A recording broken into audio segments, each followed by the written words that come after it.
ಕರ್ನಾಟಕದಲ್ಲಿ ಫೈನಲ್ ಆಗಬೇಕಾಗಿತ್ತು. ನಾವು ಅದಕ್ಕೆ ಅನುಮತಿಯನ್ನು ಕೊಟ್ಟಿದ್ದು. ಆದರೆ ಅವರು ಗುಜರಾತ್ನವರು ತಂದೆ ಆದಂಥ ಪ್ರಭಾವ ಬೀರಿ ನಮ್ಮಿಂದ ಕಿತ್ಕೊಂಡಿದ್ದಾರೆ. ಅದಕ್ಕೆ ಮುಂದೆ ಕಿತ್ಕೊಳ್ಬಾರ್ದು ಅನ್ನೋ ದೃಷ್ಟಿಯಿಂದ ಅದಕ್ಕೆ ಏನೇನು ಬೇಕೋ ಸಿದ್ಧತೆಗಳನ್ನು ನಾವು ಮಾಡ್ತಾಯಿದ್ದೀವಿ. ಯಾಕಂದರೆ ಟೈಮ್ ಮುಗಿದಿದೆ. ಸೊ ಅದರಿಂದ ನಮ್ಮ ಸ್ಟೇಡಿಯಮ್ಗೆ ಅನ್ಯಾಯ ಆಗಿರ್ಬೋದು, ನಮ್ಮಲ್ಲಿರುವಂಥ ಯುವಕರಿಗೆ ಅನ್ಯಾಯ ಆಗಿರ್ಬೋದು. ಸೊ ಆದರೆ ನಮ್ಮ RCB ಕರ್ನಾಟಕದ ಹೆಸರಿನಲ್ಲಿ ಏನು ನಮ್ಮ ಸ್ಟೇಟು IPL ಇದೆ, ಭಾಳ ಚೆನ್ನಾಗಿ ಆಡಿದ್ದಾರೆ. ಅವರೆಲ್ಲರೂ ಕೂಡ ನಾನು ಅಭಿನಯಿಸ್ತೇನೆ. ಎಲ್ಲರೂ ಕೂಡ ಶುಭವಾಗಲಿ.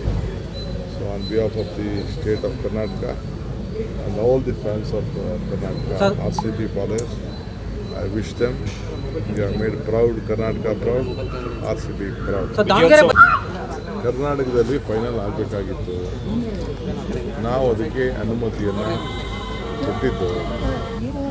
ಆದರೆ ಅವರು ಗುಜರಾತ್ನವರು ತಂದೆ ಆದಂಥ ಪ್ರಭಾವ ಬೀರಿ ನಮ್ಮಿಂದ ಕಿತ್ಕೊಂಡಿದ್ದಾರೆ.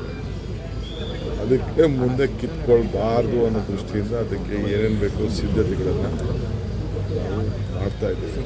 ಯಾಕಂದರೆ ಟೈಮ್ ಮುಗಿದಿದೆ. ಸೊ ಅದರಿಂದ ನಮ್ಮ ಸ್ಟೇಡಿಯಮ್ಗೆ ಅನ್ಯಾಯ ಆಗಿರ್ಬೋದು, ನಮ್ಮಲ್ಲಿರುವಂಥ ಯುವಕರಿಗೆ ಅನ್ಯಾಯ ಆಗಿರ್ಬೋದು.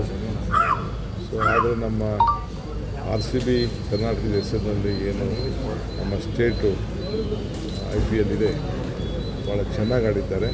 ಅವರೆಲ್ಲರೂ ಕೂಡ ನಾನು ಅಭಿನಯಿಸ್ತೇನೆ. ಎಲ್ಲರೂ ಕೂಡ ಶುಭವಾಗಲಿ.